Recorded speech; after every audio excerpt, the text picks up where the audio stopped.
একের পর এক ছোড়া হচ্ছে রকেট। লেবাননকে কাবু করতে ইসরায়েলের এই আয়োজন। ইসরায়েলের দখলকৃত গোলান মালভূমির মাজদাল শামস শহরের একটি ফুটবল মাঠে রকেট হামলা চালানোকে কেন্দ্র করে মুহুর্মুহু রকেট হামলা চালাচ্ছে ইসরায়েল।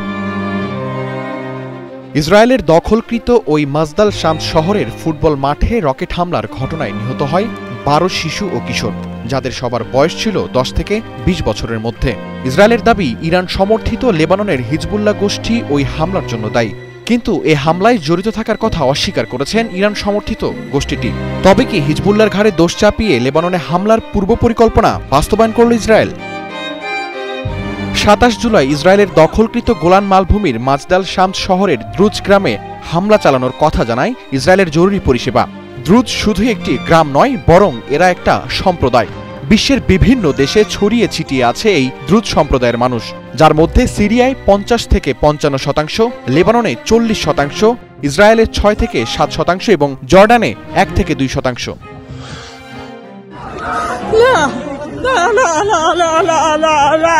ইসরায়েলের দাবি অনুযায়ী লেবাননের হিজবুল্লাহ গোষ্ঠী এই দ্রুজ সম্প্রদায়ের উপর হামলা চালায়। আর হামলায় নিহতরা কেউই ইসরায়েলের ছিল না, বরং সবাই ছিল দ্রুজ সম্প্রদায়ের। দ্রুজ সম্প্রদায় অনেকটা আরব বেদুইনদের মতো যাযাবর শ্রেণীর মানুষ। আর এই সম্প্রদায়ের উপর হামলা চালিয়ে লেবাননের রাজনৈতিক স্বার্থ হাসিলের কিছুই নেই, বরং ইসরায়েল তার দখলকৃত ভূমিতে হামলা চালানোর কথা বলে লেবাননে পাল্টা হামলা চালিয়ে নিজেদের পূর্ব পরিকল্পিত নীল নকশা বাস্তবে রূপ দিল।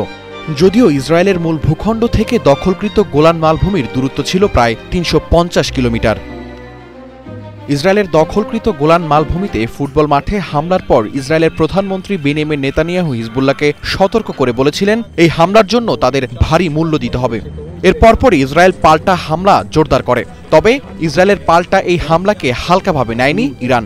ভবিষ্যতে লেবাননে হামলার পূর্বে দ্বিতীয়বার ভাবতে হবে ইসরায়েলকে, এমনটাই হুঁশিয়ারি দিয়েছে ইরানের পররাষ্ট্র মন্ত্রণালয়।